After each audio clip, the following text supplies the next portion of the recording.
Approximately 60,000 years ago, humans left Africa and slowly started to spread along the coast of Asia, all the way to Australia.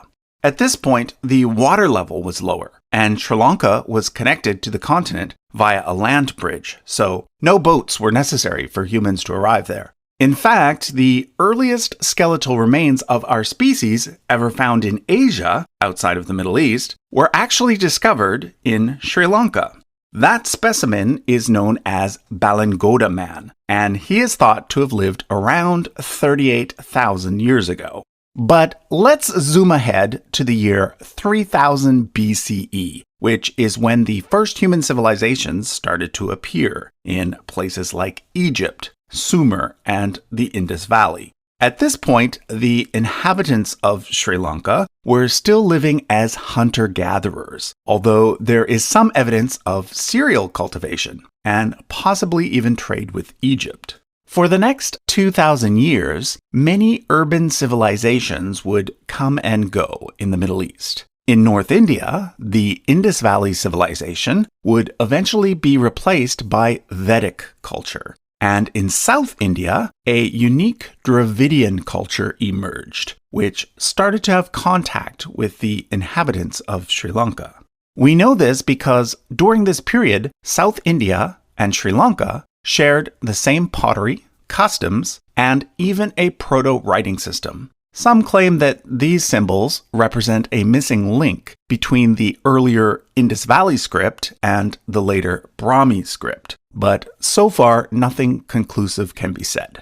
Also, around this time, a famous story started to be told in North India, one that involved Sri Lanka. That story is the Ramayana, and it centers around four main characters: Rama, his wife Sita, his friend Hanuman, and Ravana, an evil demon king from Sri Lanka who kidnapped Sita. During my time in Sri Lanka, I actually lived very close to the spot where Sita was supposedly imprisoned, which is now marked by this Hindu temple. From an archaeological point of view, though, there is no evidence of any sizable kingdom in Sri Lanka during this time period, or any time earlier. However, it was around this time that a permanent settlement did start to emerge near what would eventually be called Anuradhapura. But like I said, the Ramayana is a product of Indian culture. One of the first major works of literature from the island of Sri Lanka itself is the Mahavamsa, composed by a Buddhist monk. It tells the story of how the Sinhalese people, currently the largest ethnic group on the island, came to live there. That story, which is a mix of legend and real history, begins around the year 600 BCE. With an Indian princess named Supadevi from the kingdom of Vanga. She supposedly had a son with some sort of lion man named Sinha. That son was named Sinhabahu, and he went on to establish a city named Sinhapura, the exact location of which is unknown. The eldest son and heir of Sinhabahu was a prince named Vijaya. However, Vijaya was seen as unfit to rule and was expelled along with 700 of his followers. They left Sinhapura by boat and landed in, you guessed it, Sri Lanka. According to the Mahavamsa, this occurred on the exact same day that the Buddha died, which it calculates to have been in the year 543 BCE.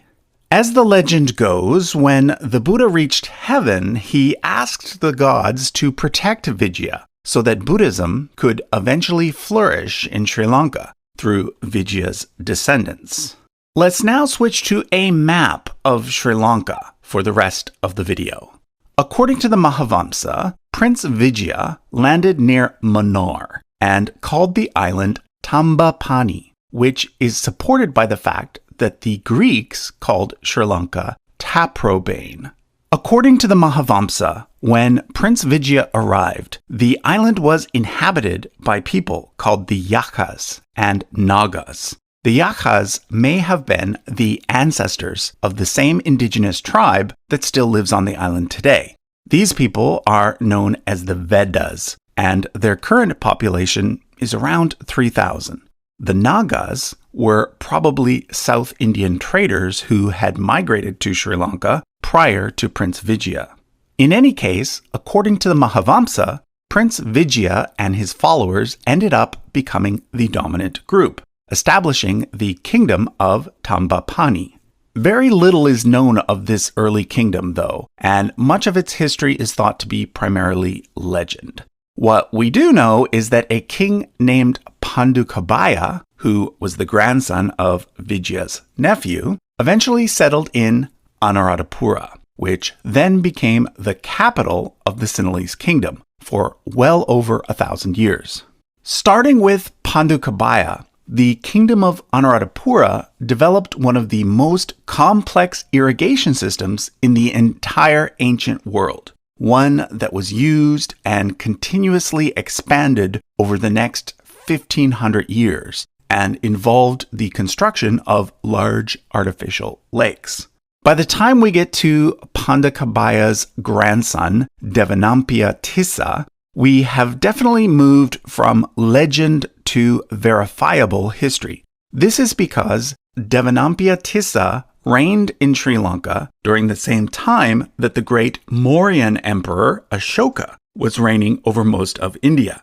It is said that Ashoka sent his firstborn son Mahinda to Sri Lanka, and it was Mahinda who introduced the island to Buddhism. A cutting from the tree under which the Buddha received enlightenment was brought to Sri Lanka around this time and planted in Anuradhapura. Today, the tree that grew from that cutting is the oldest human-planted tree for which we have a known planting date. During the reign of Devanampiya Tissa, the first Buddhist temple was built in Sri Lanka. Note the dome-like structure in the middle, which is known as a stupa or dagaba. These are very common features in Buddhist architecture. They are built to contain a relic in the center and are used as a focus for meditation and for other rituals such as circling the relic in a clockwise direction. By this point, there were probably several Hindu temples on the island as well, particularly at key port cities such as Mantai and Trincomalee, where Tamil traders from South India were active. This includes the famous Konaswaram temple, dedicated to the god Shiva, which nowadays is the largest Hindu temple on the island. Devanampiya Tissa was followed by several of his brothers, and during this time, two mini kingdoms developed south of the main kingdom, known as Kalania and Ruhuna. These were ruled by other members of the Sinhalese royal family. But meanwhile, the kingdom of Anuradhapura was coming under increasing pressure from invaders coming down from South India. This came to a head when a Tamil prince named Alalan from the Chola dynasty captured the throne. Interestingly, although Alalan was a foreign invader, the Mahavamsa paints him as a wise and just ruler, and generally speaking, he is seen as a positive figure by Sinhalese people today. However, he was eventually overthrown by a member of the Sinhalese dynasty named Dutugamunu. There is an interesting legend involving Dutagamunu's mother, Viharamahadevi. Her father was the Prince of Kalania, and he once put to death an innocent monk in a very cruel way. As the story goes, the gods punished him by causing a huge tsunami to flood the land. To appease the gods, he placed his daughter Viharamahadevi in a boat and sent her out to sea as a sacrifice. This calmed the sea, but unexpectedly, her boat came ashore in Ruhuna, where she ended up marrying the king there and giving birth to Duttugamuna. Duttugamuna is one of only two Sri Lankan kings to have earned the suffix the Great. Not only did he defeat Alalan and reclaim the kingdom of Anuradhapura, he also became the ruler of both Kalania and Ruhuna, thus becoming the first king to rule over the entire island. He is also remembered for building the Ruwanwalesia Stupa, which contains the largest collection of Buddha relics in the entire world. He was followed by his brother, and then by several nephews, until once again the kingdom came under the control of Tamil invaders. This time a series of rulers known as the 5 Dravidians. At this point, I should probably explain some terminology. The two main ethnic groups in Sri Lanka today, as well as throughout all of Sri Lankan history, are the Sinhalese and the Tamils. The Tamils originate from South India, whereas the Sinhalese, according to the legend of Prince Vijaya, originate from North India, particularly from the area known as West Bengal. This is backed up by the fact that Tamil is a member of the Dravidian language family, found primarily in South India, whereas Sinhalese is a member of the Indo-Aryan language family, found in North India. Generally speaking, the other big difference is that Tamils are mostly Hindu, whereas the Sinhalese are mostly Buddhist. But according to genetic studies, the divide between the two groups is not necessarily as clear-cut as what some people think. As we'll see when we get to the recent history of Sri Lanka, the last 70 years or so have seen some very intense conflict between the Sinhalese and Tamils. Modern political rhetoric has thus led many to assume that the two ethnic groups have always been fierce enemies. But this is simply not the case. Throughout most of Sri Lankan history, Sinhalese people and Tamil people have lived together peacefully. And from what we know from recent genetic studies, it seems that they even intermarried quite a bit. Yes, there were times, such as during the period of the 5 Dravidians, where there were power struggles between Sinhalese rulers and Tamil rulers. But it's also important to keep in mind that most of the time, the two groups coexisted without conflict. In fact, Sinhalese kings often took wives from South India. I should point out that in South India, there were 3 main dynasties: the Cholas, the Pandyas, and the Cheras. Alalin, who I mentioned earlier, was a Chola. However, the 5 Dravidians were Pandyas. At this, Valagamba, who had been deposed by the 5 Dravidians, eventually won back his kingdom. He went on to build the Abhayagiri Vihara, an important Buddhist monastery, as well as the Dambula Rock Temple, which includes some of the oldest painted ceilings in the world. Valagamba was followed by 2 of his sons, then a grandson, and then we get the first ruling queen in Sri Lankan history, Queen Anula.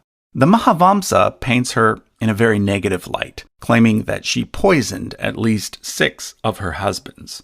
However, considering the fact that female rulers throughout world history are often portrayed by later chroniclers as villains, it's hard to know how much truth there is to that story. What we do know is that around the time that the Roman Empire was starting to dominate the Western world, the original line of Sinhalese kings came to an end, and a different Sinhalese dynasty rose up to take its place, known as the House of Lambakarna. The first king from this family was Vasabha. He is credited with expanding the kingdom's large-scale irrigation system. But it is Vasabha's grandson, Gajabahu, who is the more famous king. Gajabahu came to the throne around the same time that the great Chola king Karakala was ruling in South India. There appears to have been some conflict between the two regions around this time, with Gajabahu successfully maintaining Sri Lankan independence. King Gajabahu also shows up as a character in the Tamil epic Silapatikaram, which centers around a woman named Kanaki, who is now worshipped as a goddess. Among the Sinhalese people, Kanaki is known as Patini, and ever since the time of King Gajabahu, she has been considered the patron deity of Sri Lanka. Gajabahu was succeeded by his father-in-law, who was also a Lambakarna, and then by 9 of that king's descendants. We then get 3 members of the Lambakarna dynasty who were not closely related to each other, before the throne finally settles on that 3rd branch, that of Gotabaya. Gotabaya was the father of Mahasena, another one of Sri Lanka's more well-known kings. Mahasena expanded the kingdom's irrigation system and built the Jetavana Ramya Stupa, which at the time of its construction was the third tallest building in the world, surpassed only by the two tallest pyramids at Giza, Egypt. Originally, it was 400 feet high, but now it's only about 230 feet. Throughout this time, the kingdom of Anuradhapura was trading with the Romans, as evidenced by the many Roman coins found on the island that date to this period. It was also during the reign of Mahasena that the Mahavamsa, or Great Chronicle, was written. Going forward, most of Sri Lankan history is known from the Chulavamsa, or Lesser Chronicle, which were later additions made to the Mahavamsa. Anyway, Mahasena was followed by 7 of his descendants, after which Sri Lanka fell under the rule of invading Dravidians again. Which brings us to one of the most famous stories in Sri Lankan history, the story of Sigiriya, a huge rock that once housed an elaborate palace on top. The story starts with King Datasena, who expelled the Tamil rulers and re-established Sinhalese rule under a new house, the House of Maurya. He is remembered for commissioning this 43-foot-high statue of Buddha, carved out of granite. But he is remembered even more so for the conflict that arose between his two sons. His eldest was named Kashyapa, but Kashyapa was the son of a concubine, and therefore it was Moggallana, the son of the queen, who was the rightful heir to the throne. But before Moggallana could become king, Kashyapa stole the throne from his father and had his father killed by entombing him in a wall. He then went on to build Sigiriya, which, I've got to say, is the most amazing place I have ever visited in all my life. Like I said, it's a huge rock in the middle of a large plain. To this day, you can still see the ruins of Kashyapa's palace on the top, and the entrance to the palace is still guarded by 2 large lion paws. The assumption is that there was originally a lion's head as well, but sadly, the head has been lost to time. On the sides of the rock are some unique works of art made using a fresco method, as well as a wall that was supposedly so polished that it acted as a mirror. Finally, surrounding the rock is an elaborate series of gardens and pools, which were originally all connected via some sort of ancient underground plumbing system. Anyway, Kashyapa's rule from this magnificent location eventually came to a bloody end. His brother, Moggallana, had escaped to South India, and several decades later, he amassed an army there and returned to Sri Lanka, where he defeated Kashyapa and claimed his throne. His descendants went on to rule the kingdom of Anuradhapura for the next 2 centuries, until the throne then passed back to the house of Lambakarna. During this period, Muslim traders arrived on the island and established a permanent presence. There is also evidence of trade with China by this point. However, in the year 1017, the mighty kingdom of Anuradhapura, which had existed for well over 1,000 years, finally came to an end. This was due to the rise of the greatest king in all of South Indian history, Raja Chola. During his reign, the Cholas not only conquered most of South India and Sri Lanka, they also controlled much of Sumatra and the Malay Peninsula as well. During the Chola period, the capital of Sri Lanka was permanently moved from Anuradhapura to a new location, a city called Polonnaruwa. Eventually, one of the descendants of the Sinhalese royal family who had taken refuge in the south, a man named Vijayabahu, was able to capture Polonnaruwa from the Cholas and re-establish Sinhalese rule from the new capital. Thus began the start of Sri Lanka's second major kingdom, the kingdom of Polonnaruwa. But soon after the kingdom of Polonnaruwa was established, a conflict began between two branches of the Sinhalese royal family, the Kalingas and the Aryas. The Kalingas had intermarried with the Kalinga royal family from Andhra Pradesh, whereas the Arya branch had intermarried with Tamil royalty. Eventually, the Arya branch won out with the rise of Parakramabahu, the second of only two Sri Lankan kings who are regularly given the appellation the Great. Parakramabahu the Great was one of the last Sri Lankan kings to have a firm hold over the entire island. And during his reign, the famous irrigation system that had watered the island for over a millennia reached its most advanced level. If you visit Polonnaruwa today, you can still see the ruins of Parakramabahu's palace, his audience hall, and his swimming pool, not to mention the many religious monuments that were built during his lifetime. The greatest of these perhaps being the three giant Buddha statues at Gal Vihara, one sitting, one standing, and one resting.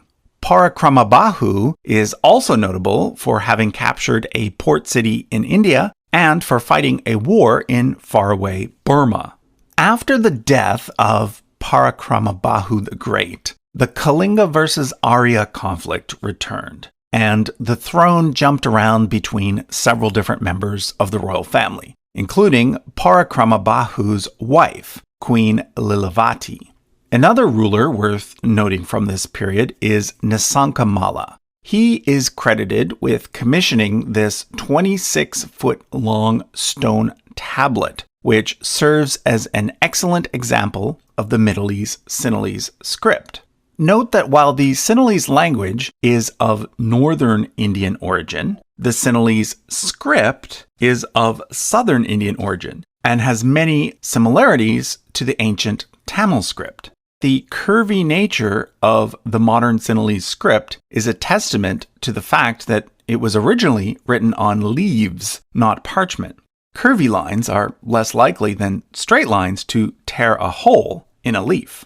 By this point, you'll recognize a pattern that has repeated itself several times throughout Sri Lankan history. You get long periods of Sinhalese rule, but then eventually things decline, and a foreign invader from India ends up taking over for a time. In this case, the next big invader was a man named Kalinga Maga.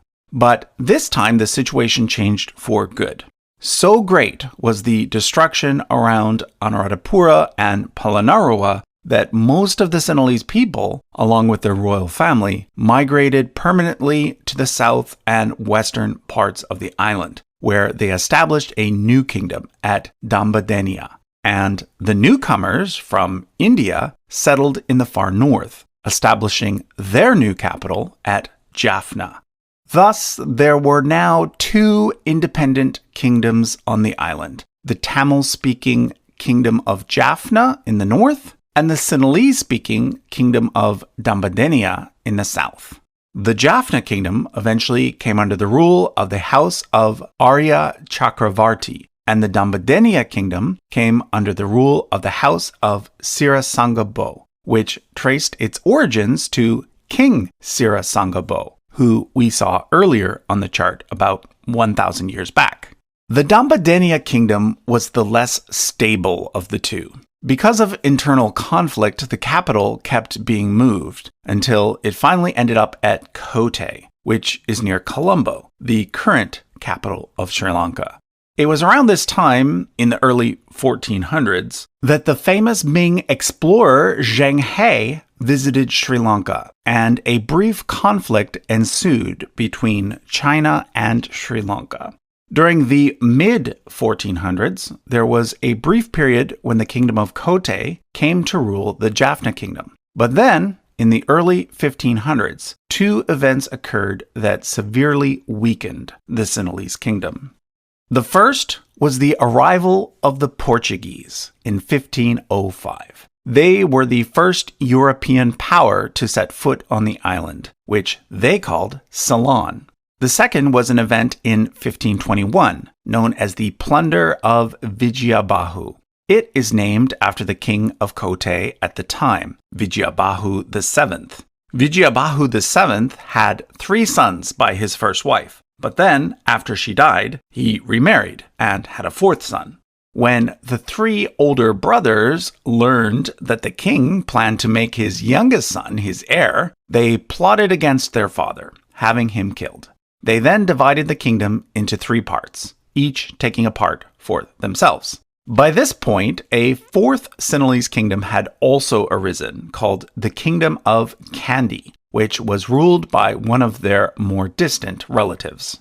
The division between these Sinhalese kingdoms made it easier for the Portuguese to gain a foothold on the island. They slowly took control over the coastal areas, converting many of the locals to Catholicism and playing the various Sinhalese kingdoms against each other. By 1597, they had conquered everything that had once been the Kingdom of Kotte, and in 1619, they conquered the Jaffna Kingdom as well, leaving the Kingdom of Kandy as the only local kingdom left on the island. For the next part of the video, I'm going to use my Asian Royal Family Trees poster, which includes all of the various monarchs of the Kingdom of Kandy. If you want to buy a copy of this poster, you can find a link to it in the description. So here you can see King Vijayabahu VII and his 3 sons who split the Kingdom of Kotte, leading to its demise in 1597. But you can also see Sena Samata Wikramabahu from the same royal house, who became the first king of Kandy. His line ruled Kandy until his grandson Karaliada Bandara allied with the Portuguese and embraced Catholicism. This led Rajasingha I from the nearby kingdom of Sitawaka to attack Kandy. Karaliada Bandara died while trying to escape, leading the Portuguese to declare his daughter Kusumasana Devi the rightful monarch, giving her the Christian name Donna Catarina. But Rajasingha I managed to hold on to Kandy for over a decade, until a man named Vimala Dharma Surya took over. To solidify his rule, he married Kusumasana Devi. Like Kusumasana Devi, he too had converted to Catholicism. But at this point, they both renounced their conversion and returned to Buddhism. Vimala Dharma Surya is seen as the second founder of Kandy because he helped reestablish Buddhist institutions in Sri Lanka and managed to once again make Kandy independent. He is perhaps best remembered for bringing the Buddha's tooth to Kandy, where it remains to this day in the famous Temple of the Tooth. Throughout the entire history of Sri Lanka, that tooth was the most important Buddhist relic, and it was often moved from place to place whenever power shifted between kings. Anyhow, Vimala Dharma Surya was followed by his brother, Senarat, who married his widow, Kusumasana Devi. Kusumasana Devi and Senarat's son, Rajasingha II, then became the next king, ruling for 52 years. It was Rajasingha II who helped usher in the next era of Sri Lankan history. In an effort to get rid of the Portuguese, he allied with the Dutch, offering them a trade monopoly if they helped him to defeat the Portuguese.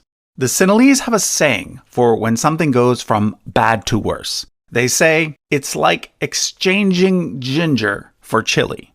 Well, this saying is said to have originated in the fact that the Dutch ended up being worse for the country than the Portuguese.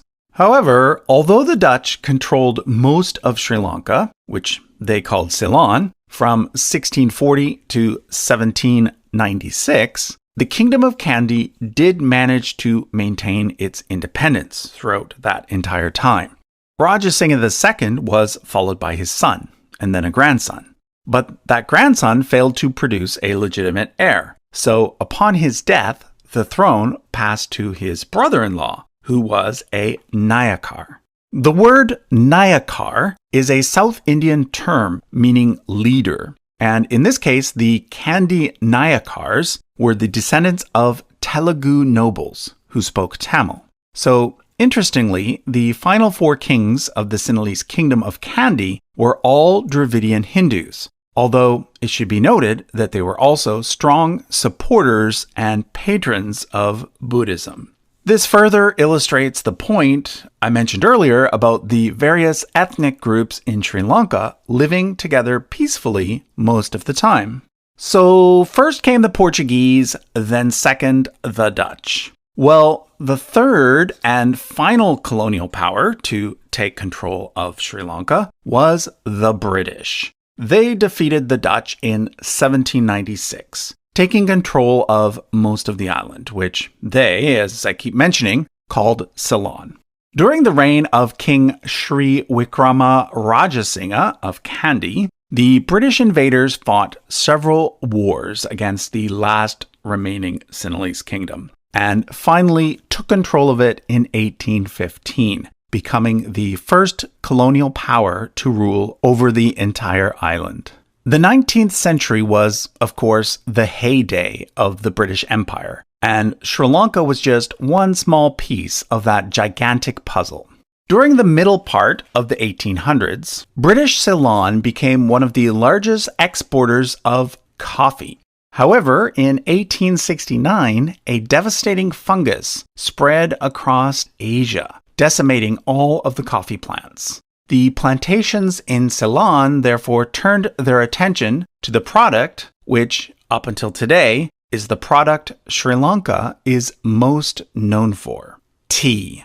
And this is finally where the charity I'm supporting today comes into the picture. You see, during the 19th century, the British brought thousands of low-paid workers over from South India to work on their tea plantations. In Sri Lanka today, the descendants of these people are known as Indian Tamils, in contrast to the Sri Lankan Tamils who have lived on the island since ancient times. Many of these Indian Tamils in Sri Lanka still work on tea plantations today and are among the lowest paid workers in the country. The Tea Leaf Trust runs educational programs throughout the tea growing areas of Sri Lanka, which helps give the young people there more opportunities. As someone who drinks a lot of tea, the Tea Leaf Trust is definitely a charity that I like to support. More on them in just a moment. But for now, let's return to the history of Sri Lanka and finish the story.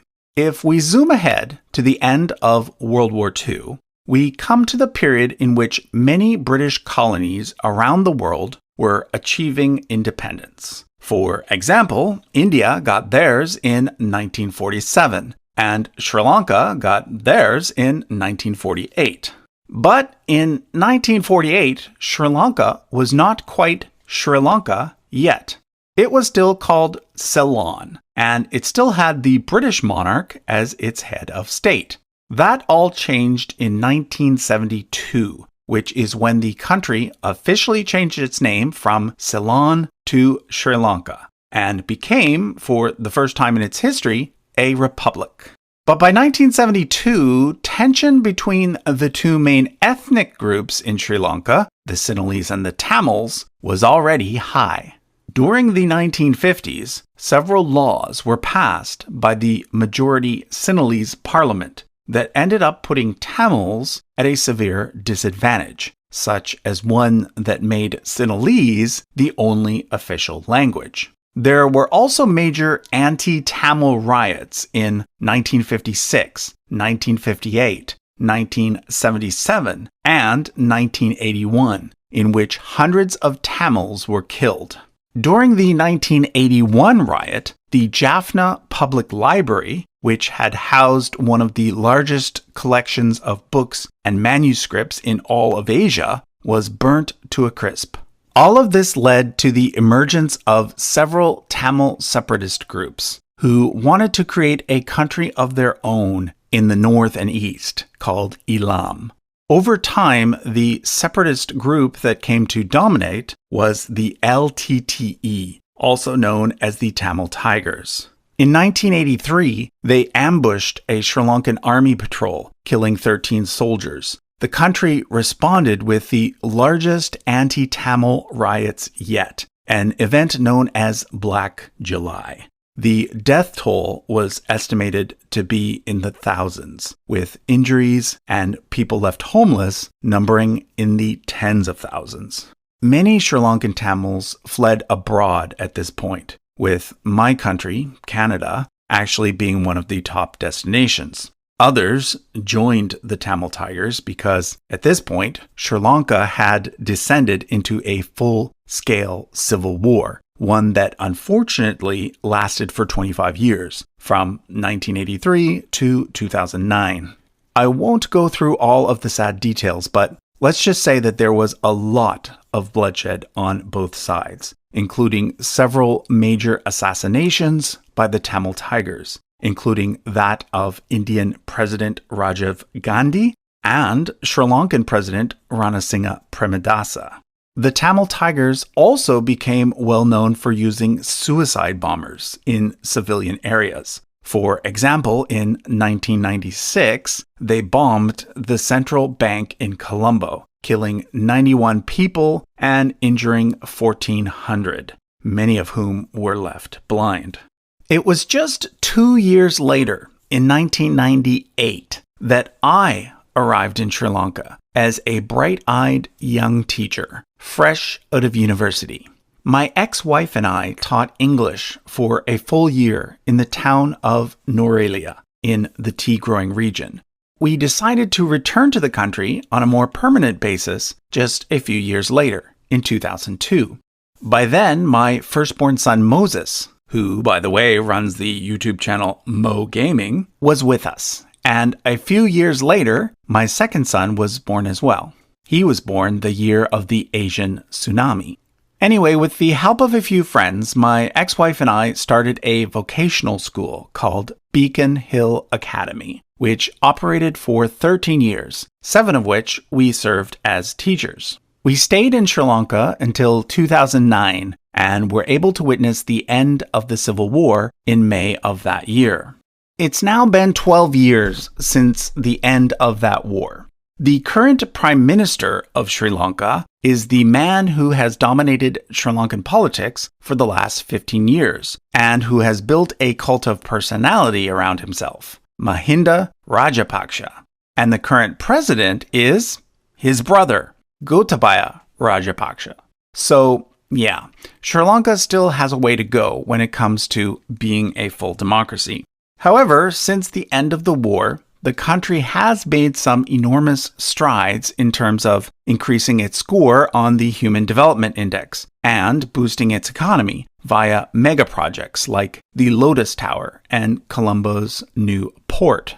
So that was a look at the entire history of Sri Lanka from 38,000 years ago to today.